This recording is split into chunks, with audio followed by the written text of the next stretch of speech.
is one of the most quoted critics on the works of Gabriel García Marquez.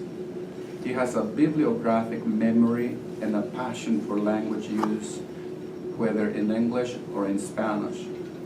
His books and essays have a musical quality one can detect in the act of reading. He finds the right noun as a musician finds the right note to play. Like musicians do, he harmonizes his sentences, writing paragraphs that flow while one reads him. Bell-Villada study García Marquez demanding his work received the 1991 New England Council of Latin American Studies Best Book Award. After several reprintings, the volume was issued in a second edition, updated and revised in 2010. It has been translated into Spanish and Turkish and will be available, as I've mentioned, for book signing after his lecture. Dr. Bell-Villada was born in Haiti, of a Scottish-American father and a Chinese-Filipina mother from Hawaii. He was then raised in Puerto Rico, Cuba, and Venezuela, a complex and confusing upbringing to which he has given verbal shape in his memoir, Overseas American Growing Up Gringo in the Tropics. The book was his therapy, his writing cure, so to speak. Copies of it are also available at the registration desk. Professor Bell-Villada got his BA degree in music from the University of Arizona, and he feels he brings something of his musical sensibility to his scholarly and literary labors. He holds an MA in comparative literature from UC Berkeley and a PhD in Romance languages from Harvard. Besides his general interest book on Borges and his wide-ranging study of the problem of art for art's sake, a finalist for the 1997 National Book Critics Circle Award, he has published 2 books of fiction of his own. Bell-Villada had the accidental good fortune to interview Gabriel García Marquez in Mexico City in 1982. After going through a labyrinthine series of intermediaries and telephone calls. A few months later, García Marquez got the Nobel Prize. So, if accessing the master was difficult before the award, it would have been well nigh impossible thereafter. The interview has appeared in a couple of anthologies. Dr. Bell-Villada is professor of Romance languages at Williams College. But before settling in at Williams College, his intellectual pilgrimage, this is a word that we have been wanting or sharing back and forth the last few months, the pilgrimage, made him a part of the faculty at SUNY Binghamton, Middlebury College Summer Language School, where a good friend of mine went to school, and the prestigious women's school, Wellesley College in Massachusetts. And last but not least, as he humorously puts it, he also spent the 1973-1974 year teaching at the other university located here in the heart of downtown, New Haven. You know, that other school, the heart of town. He spent a year teaching with them, but we won't mention the school. Please help me welcome Dr. Jean Bell-Villada to Southern with a round of applause.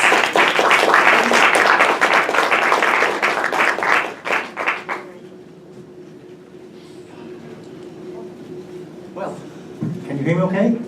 Yes. Okay, yeah. Well, it feels good to be wanted, in the best sense of the word. Thank you, Rubén. I'll start out by expressing my sincere thanks to Professor Rubén Pelayo, to the Department of World Languages, to the Dean's Office, and to Southern Connecticut State University for kindly inviting me to speak about none other than Gabriel García Marquez. Great is my gratitude for this opportunity. Do you all have the handout, by the way? If you don't, my friend Jill has a copy for you. Now, a couple of obvious truths. Namely, that García Marquez is one of the great authors of the second half of the 20th century. and that he produced some of the most highly admired and widely read novels of our time, starting with Cien Años de Soledad. That is a given for our encounter today. What is somewhat less acknowledged is that García Marquez also qualifies as one of the supreme practitioners of the modern short story. In this regard, he belongs in the august company of such European masters as Chekhov, James Joyce, and Thomas Mann, or the North Americans Hemingway, John Cheever, Grace Paley, and the recent Canadian Nobel laureate Alice Munro, or the esteemed South Americans Borges and Cortázar. Some of García Marquez's best stories are now anthology favorites and have become standard items for high school and college curricula in Hispanic and also world literature. The term great writer, I realize, might seem slightly suspect in certain circles today, but I apply it shamelessly to Gabo, as he's affectionately known in the Spanish-speaking world, and I shall be referring to him on occasion here. The subtitle of my talk signals Gabo as both master and pioneer of the genre. How so? Well, he's a master in that he has built on the diverse traditions of short narrative, some of them ancient, some of them recent, and he has breathed new life into them. But he is also an innovator, an experimenter who brings new techniques, new modes and contents, new styles and procedures to his short fiction. I'll begin with Gabo's pioneering aspects, and with one that at first may seem frivolous, but that is actually part of his overall sensibility. Some context is due. García Marquez is, after all, the poet of street life, of our plebeian side. As an author, moreover, he can find raucous humor in our lower, base physical functions. For instance, the loud belch that is the final act of expiring Big Mama. And accordingly, he can get artistic mileage out of obscene language. It's not for nothing that the early modern French satirist, François Rabelais, was one of Gabo's avowed youthful influences. And indeed, much of the comical material in his novels can be seen as Rabelaisian. I originally wanted to say that Gabo is, at bottom, Rabelaisian, but chose not to out of some concern that the phrase might be construed as a pun. So I deleted the bottom part. García Marquez brings this trait in a very specific way to some of his more memorable short stories. 3 of the pieces in the volume Big Mama's Funeral have as a climax a character uttering a vulgarism. In Artificial Roses, the delicate adolescent Mina, in a foul mood, snaps in exasperation at a solicitous grandmother, quote, "I went to take a shit." Those are her words. In Baltasar's Mother's Afternoon, a gross, angry, thuggish José Montiel's parting word to the gentle, guileless carpenter Baltasar, the title is Carajo, which the J.S. Bernstein translation Englishes as son of a bitch, but might correspond more to the American vernaculars God damn, or even shit. And in the narrative sequel, entitled Montiel's Widow, the high point of the story is a letter from Paris, wherein a mysterious scribbler has inserted something about a carnation flower sticking out of a pig's ass. Regarding what is the most famous such instance in Gabo's entire oeuvre, in the last few lines of his short novel, No One Writes with the Colonel, the protagonist's wife asks him, "¿Qué comemos?" What shall we eat? To which the hero replies, "Mierda," shit. And in the climactic final moments of another story, The Last Voyage of the Ghost Ship, from a later volume, the alienated orphan youth punctuates his triumphal line, "There it is," with cabrones, inexplicably mentioned by Gregory Rabassa as cowards, though a swear word along the lines of sons of bitches or shitheads would have been closer.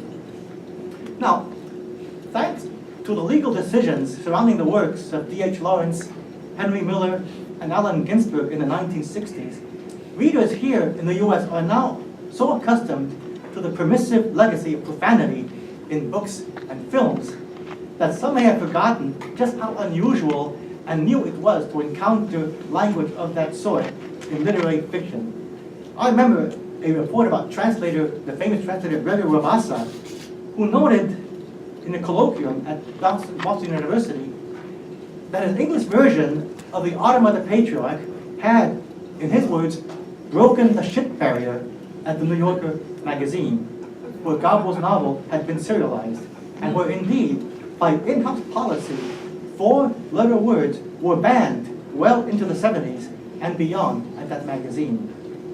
And in the Hispanic world, at one time, it must be said, the limits were even stricter. Now, in certain ways, the roles are somewhat reversed. It's interesting to note that in many Spanish newspapers now, it's perfectly acceptable to have 4-letter words, which the New York Times will never allow, and all even have pictures of nudity, which of course is also banned from American newspapers. And Gabriel, in his short fiction, was among the first to test those limits. García Marquez, of course, is best known for having given major visibility in 100 Years of Solitude to magical realism, a mode or technique whereby unreal, impossible events mingle freely and unobtrusively with everyday incidents and commonplace situations.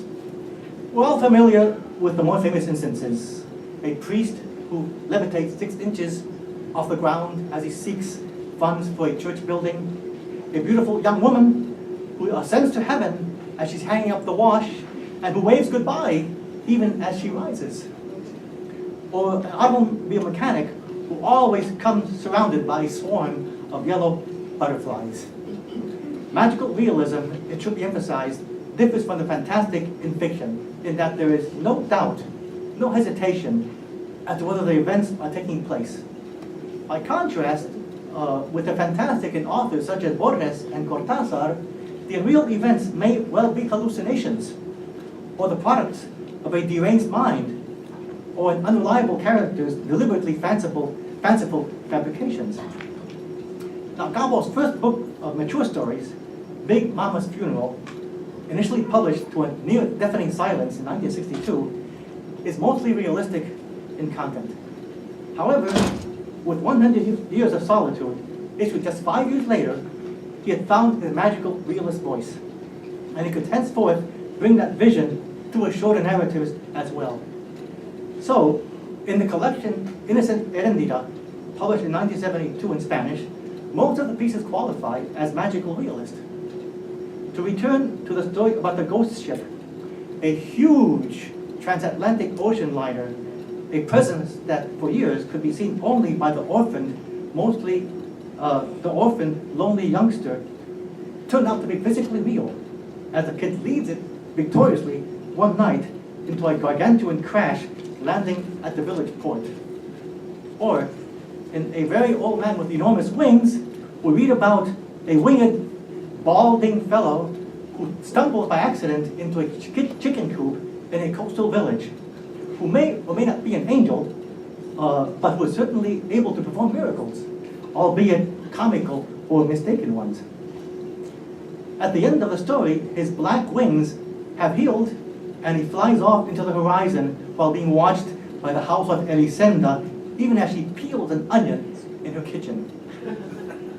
In the case of the handsomest drowned man in the world, the events are not necessarily unreal or physically impossible, but a Caribbean hamlet finds itself quasi-magically transformed and miraculously transformed as a result of an unusually large alien male corpse that is washed up on its shore. In the case of the title novella, there are a number of passing magical moments, such as when a victimized Herendida floats briefly in the air after her first customer has slapped her, or when her lovesick admirer Ulysses turns glass objects to the color blue just by touching them, or when her rescuer Ulysses steals oranges that grow diamonds inside of them, or when a desperate Herendida in her bed communicates with a faraway Ulysses simply by uttering his name. Or finally, when Herendida's heartless grandmother, perishing from the stabs inflicted upon her by heroic Ulysses, sheds blood that is green in color. The narratives in Big Mama's funeral all take place in a couple of inland villages in northern Colombia. These modeled after either after Gabo's birthplace of Aracataca or after the slightly larger town of Sucre, where he subsequently lived as a child. By contrast, the Identidad stories all have coastal settings, as part of Gabo's growing self-conception as a Caribbean author. Taking things even further, the dozen pieces in his third and last collection, Strange Pilgrims, which Rubén just talked about very eloquently, these dozen stories deal in some way or other with experiences of Latin Americans in Europe, whether they be in residence or in transit. This expanded outlook corresponds with the García Marquez, who had become a cosmopolitan figure with varyingly close ties to France, Italy, and Spain, a world author whose work had been translated into 40 languages. The book itself could be seen as coming out of a long-standing ambivalence that many Latin Americans feel toward the old continent, an admiration for its cultural treasures mixed with a sense that Europeans think of South Americans as barbaric. While Europe weighs heavily on the minds of most educated Latins, few Europeans give much thought to the Ibero-American republics and their peoples. Such is a broader background to Strange Pilgrims, which perhaps not accidentally came out in 1992, the year of the Columbus quincentennial.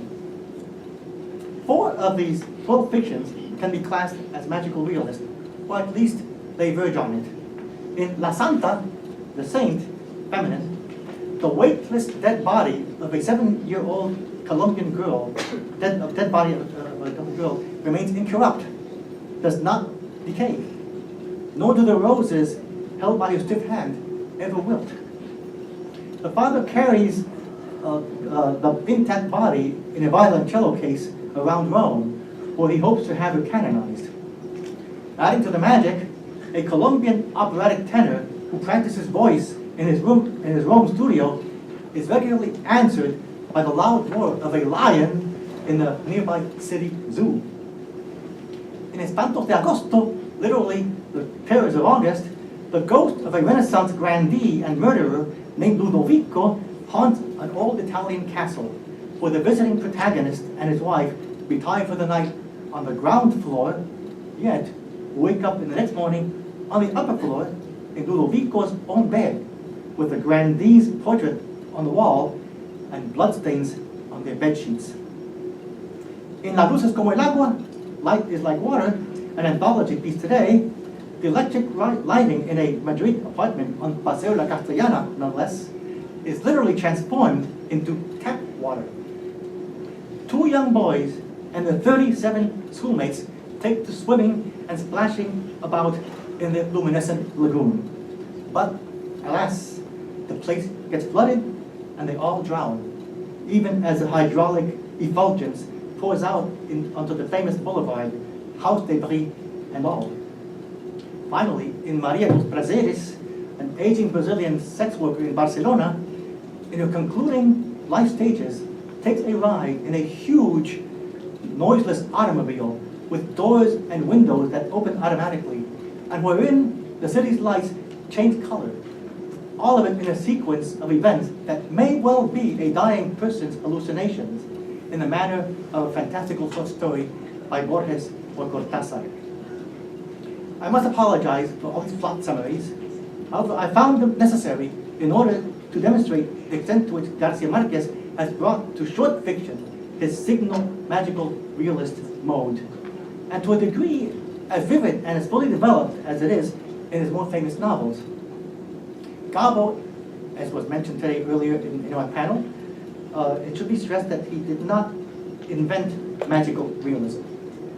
The nose, there is this major antecedents in Nikolai Gogol's story, The Nose, about a government employee who wakes up one morning and found his nose had disappeared and is walking around town. Or Kafka's seminal novella, The Metamorphosis, about a traveler, a fellow commercial traveler who wakes up one morning changed into a bug.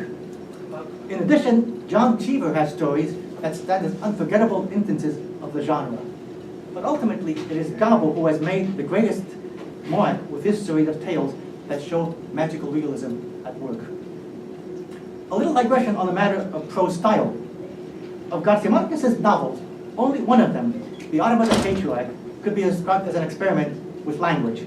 But with its 6 chapters, each one a single paragraph long, and with its 6th and final chapter consisting of a single sentence some 60 pages in length. Otherwise, in his longer fictions, Gabriel cultivates an unobtrusive, classical sort of narrative prose with a minimum of regionalisms or local references and with a minimum also of experimentation. The same goes for his stories, most of which are not given to extensive foregrounding of language. There are 2 notable exceptions.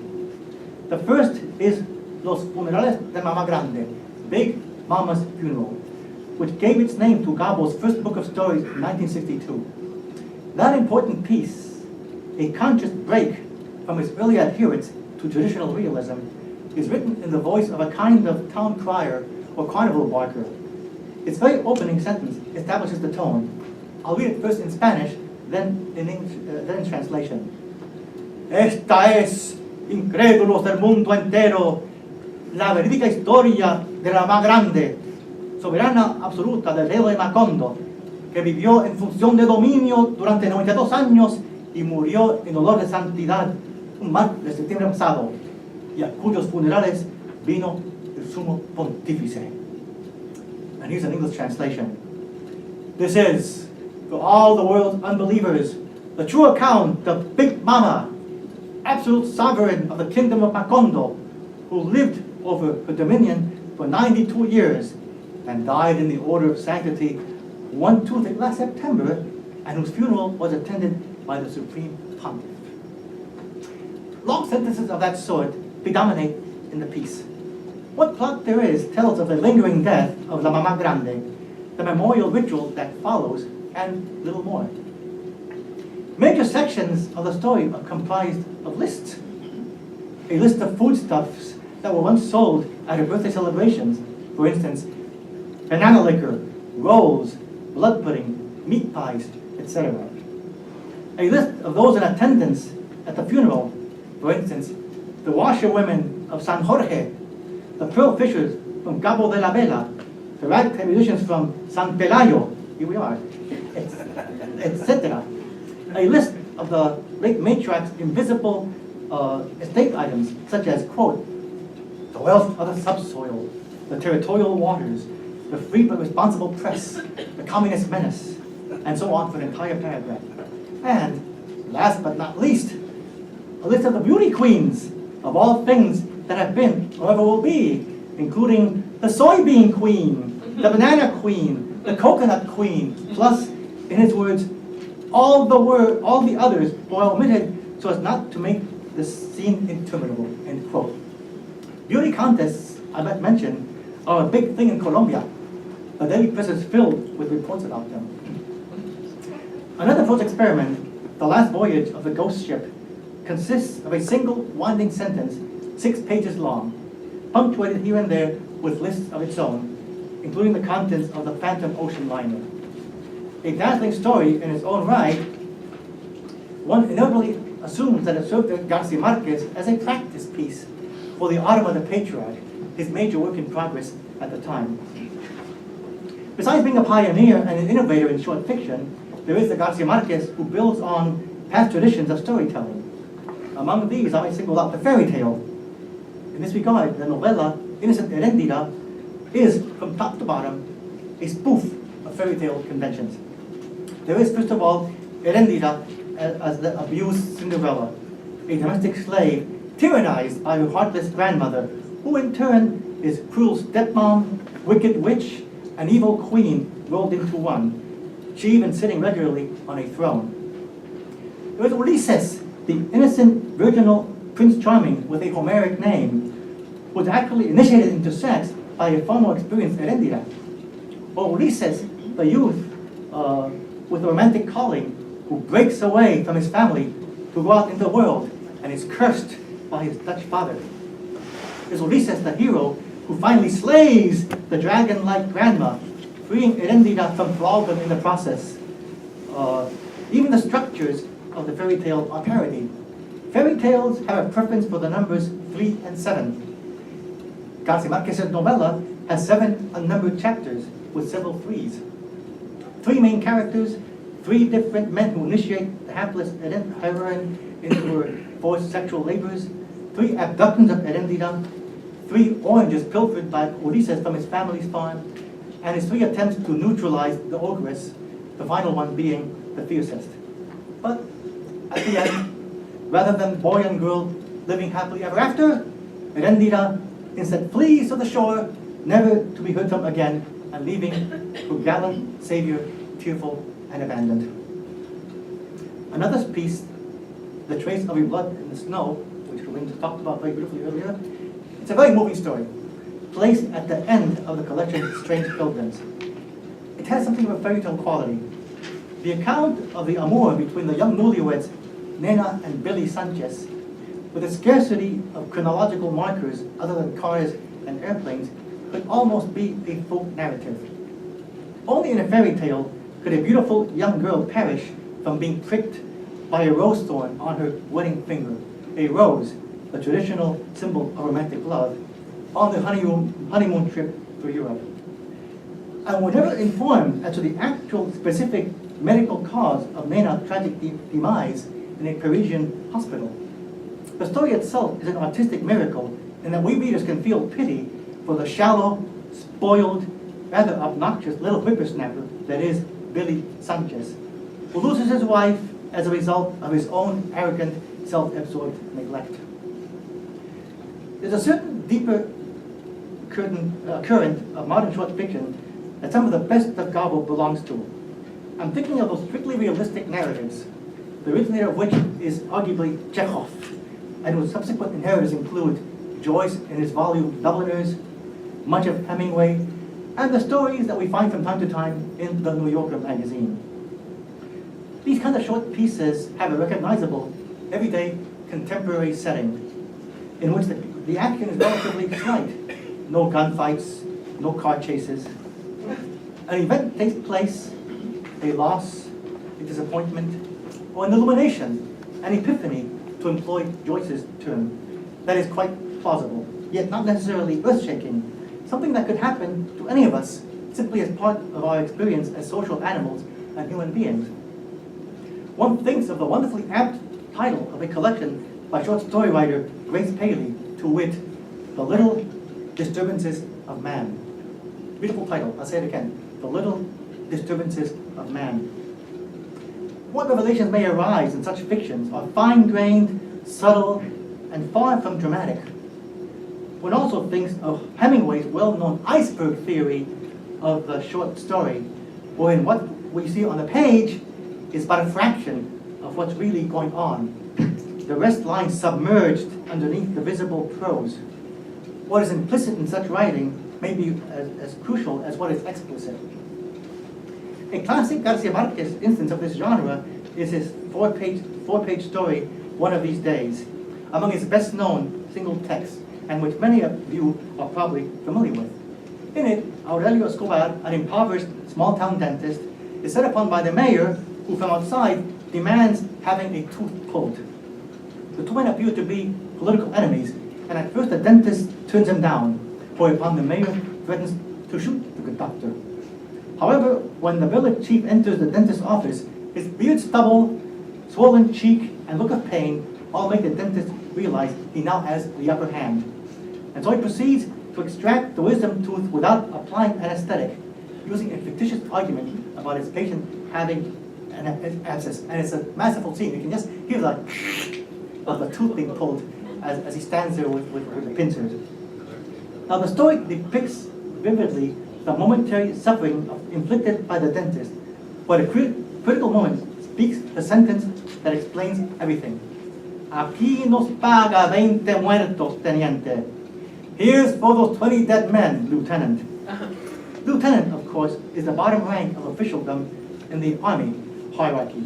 Now, in the English translation by J.S. Bernstein, that key word, lieutenant, is oddly omitted, which is most unfortunate, inasmuch as that reference serves as the essential giveaway, the clue that the town is living under Barrack's dictatorship. one fleeting noun, lieutenant, provides background for and sheds light on the entire plot, from the mayor's arrogant and threatening initial approach onto the military salute with which he takes his leave from the dentist, his tormentor. As my final business today, I'd like to take a brief look at two of my favorite short stories. Both are fascinating not only in their manifest contents, to use a Freudian term, but also for the material they deftly omit and leave to the reader's imagination. The first is called Rosas Artificiales, artificial roses, and it's one of my absolute favorites. Not just in the García Marquez canon, but by any author anywhere. It tells about a young girl called Mina, who rushes back early from Sunday Mass, purportedly because of a couple of wet sleeves. The real core, however, is some information that we will glean subsequently about a secret romance. The story has two master strokes. First, the reason for Mina's early return has taken place off stage, as it were. Namely, when she stepped out, ostensibly for church, she met with and was brusquely abandoned by her boyfriend, and so, upset, she dashed home. But we do not see it. We learn about it through a brief saunter conversation with her friend Trinidad, who has dropped by for a casual visit and helped her with the job of making roses. Here's the exchange. It's on, I think it's on your handout. ¿Qué pasó? Dijo. What's the matter? Trinidad said.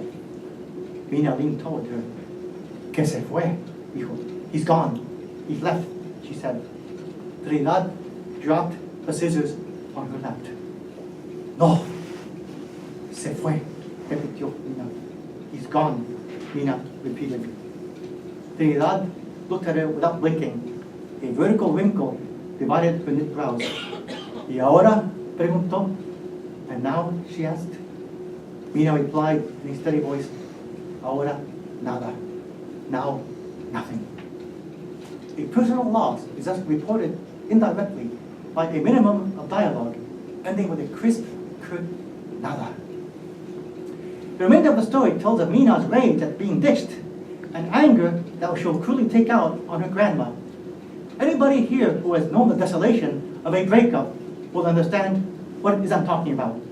We might snap at our parents, or at a friend, or at a grandmother, or we'll storm into our bedroom and throw our books against the wall and may cry out an obscenity. What is further amazing is that the story's cast of characters features 4 women and no visible men. Yet it is a male who sparks the crisis.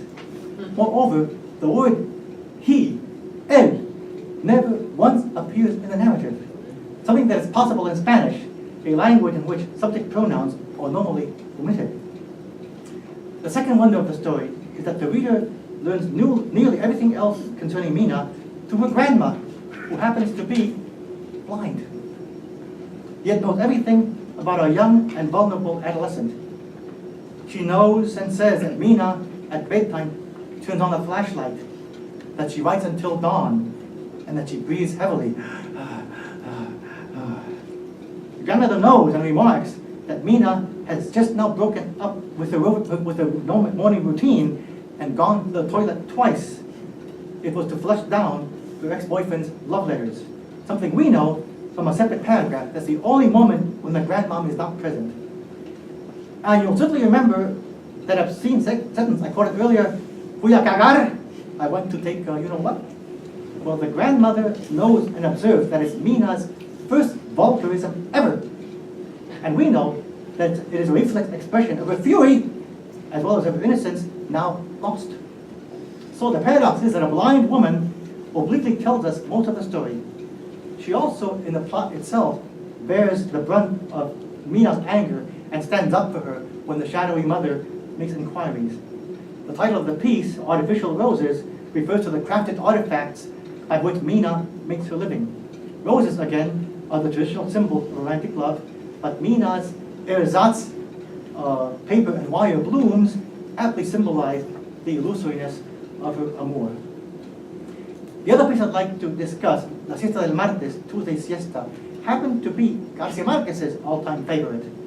Its very title suggests an ordinary weekday, along with the intense afternoon heat, when everybody is sound asleep.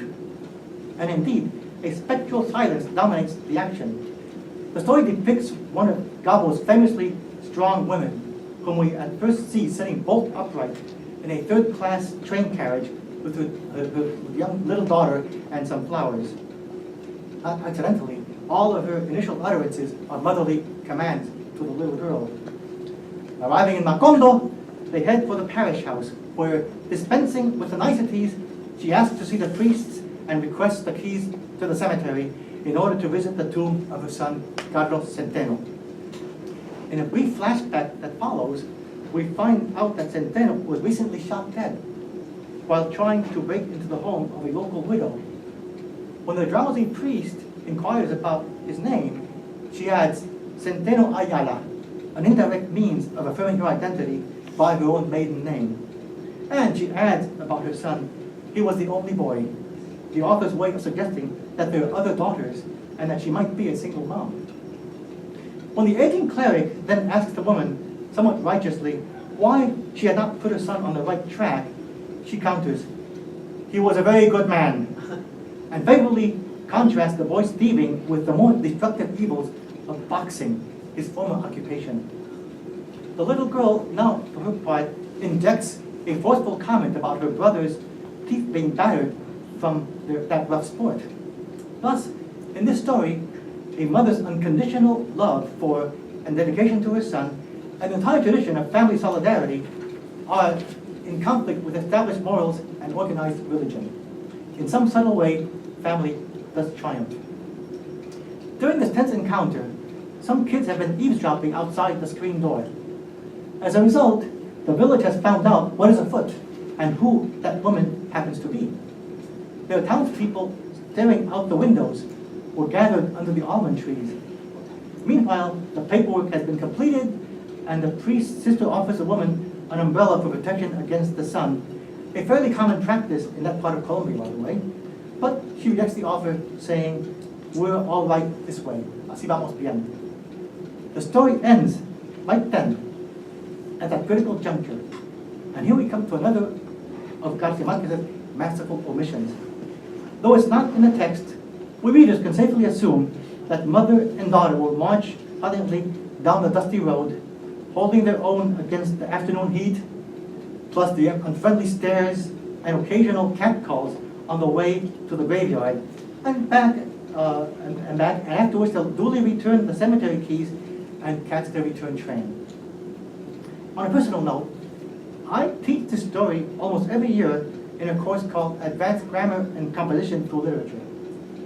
Class members read a short story and hand in a 300-word analytical essay every week. In this particular case, however, instead of their doing a critical paper, I have them retell the piece in the form of a personal letter recounting the events from the point of view either of the priest or of his sister who lives with him to another sibling in Bogota. A crucial part of the assignment is to recount exactly what took place when mother and daughter stepped outside and embarked on their trek to the graveyard. The students thus briefly become García Marquez, or they succeed Gabo in his role. And nearly all of them imagine more or less what I've just said to you. An occasional writer might add a detail about a vicious verbal attack from among the onlookers, or a stone hurled at the pair, but for the most part, in the students' refashioning, the nameless twosome will simply forge ahead in dignified silence, enter the cemetery, place the flowers in loving tribute, and finally return to the railway station. Only once did a male student, with a wild imagination, in a kind of joke, tell that, in response to a couple of rocks thrown by a local bully, the angry mother pulled out a pistol and shot the cat dead. Whereupon, if I recall correctly, she was apprehended. But this was an exception, clearly out of character, and was meant tongue-in-cheek. Well, summing up, in addition to being one of the world's great novelists, Gabriel García Marquez is an equally great short story writer.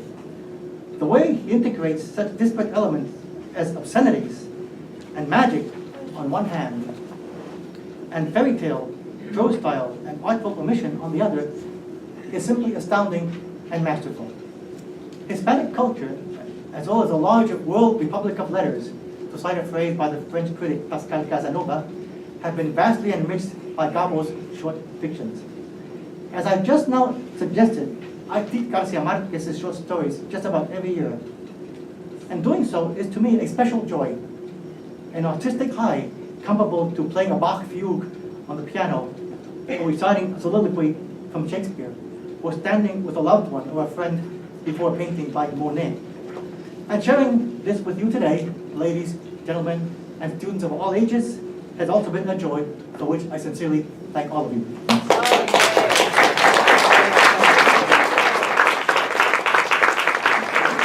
It is truly a privilege to have enjoyed the expertise of Dr.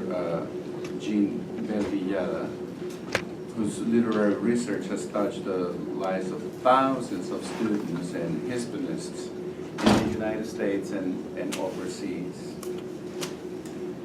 It is truly a privilege to have enjoyed the viewpoint of Dr. Fan Ye, whose translation of 100 Years of Solitude to Chinese makes him the Gregory Rabassa of China. Without Rabassa, we wouldn't have 100 Years of Solitude in English. Well, the Chinese had 100 Years of Solitude in Chinese before him.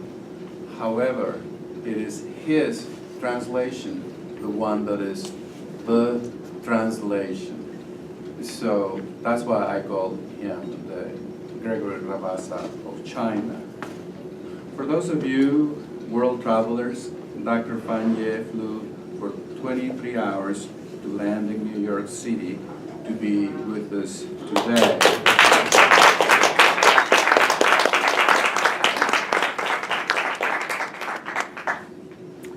It is truly a privilege to share in a panel with Dr. Pettigrew, one of our best scholars in residence.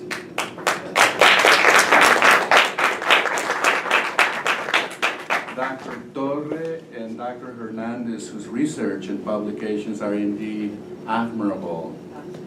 Hearing and learning from each one of them is a privilege. I am in awe with Dr. Pettigrew's interpretation of Eyes of a Blue Dog.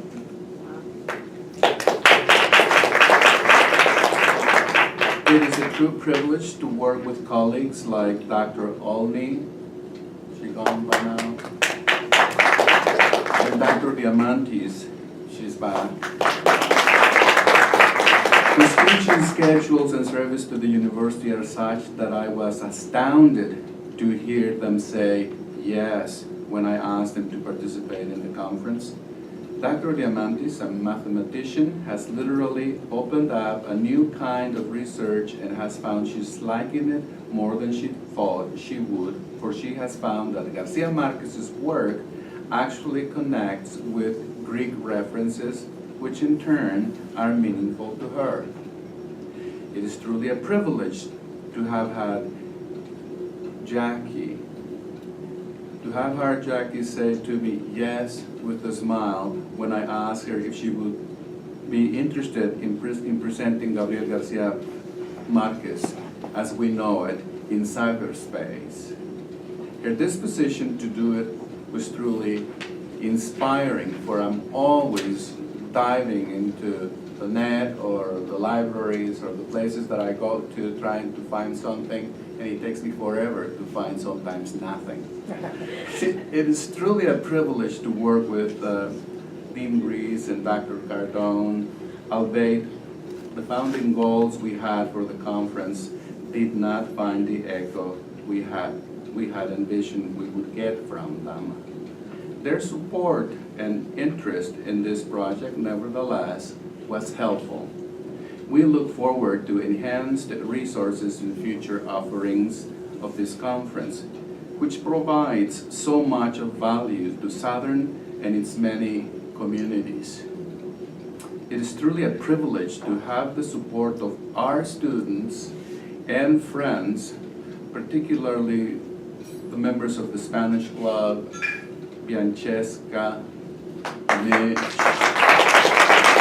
Kristen,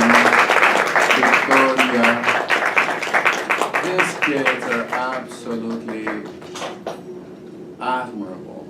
They are truly wonderful. Without them, the yellow roses that Gabriel loved so much wouldn't be here.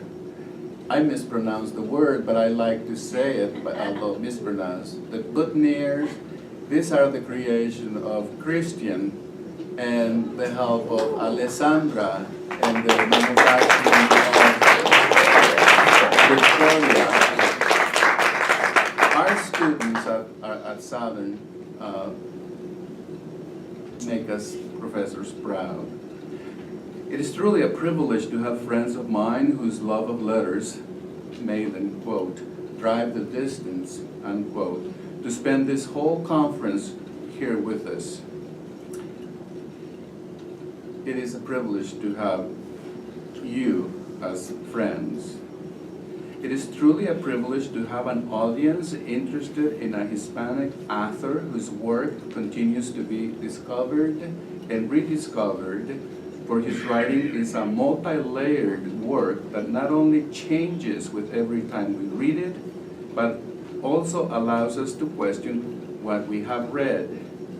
García Marquez gives voice to those who do not have a voice in his rather oppressive and intrusive fictional work. His fictional work is not a mirror of society for us to see ourselves in it, but an invitation to have a dialogue with the text as we read it. That's why he's so widely read around the world. Call it what you may.